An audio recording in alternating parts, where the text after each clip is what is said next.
miwacho kanyo no mano nyuka mobagi gi dholuo. Kata kamano ka wadhi mbele ni kar tiegruok mar somo mar weche limbe mar Ronald Ngala ochan mar yawa yanga dwe mar 9 ka jopuonjre 1,000 ikore mar donjo e kar tiegruok no e thuolo mokwongo. Gedo mar tat somo no nochak ger higni 12 mokalo ka nyaka sani gedo mare osechope atamalo 95 ka koro chenro mag somo nyalo chako dhi nyime e kin thuolo maromo ndalo 40 mabiro.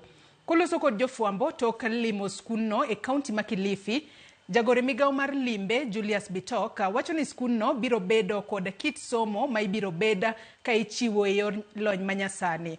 Omedo ni tat somo no dhi bero weche mag limbe mapachoka kama piny Kenya biro yudo welo maromo 5 million chop higa 2028. With the COOPs is that we have the first 1,000 students report in this campus in the next 40 days, as I have said.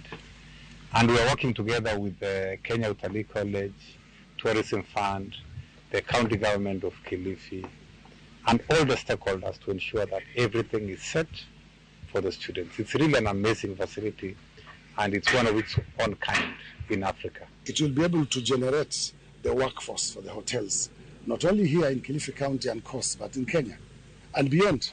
If you go today to many hotels in Zanzibar and all the neighboring countries, the managers are from Kenya. Courses that we'll be doing here include, among others, the seafarers training that we'll be doing here, precisely because we also want to support the blue economy in this region and in Africa entirely.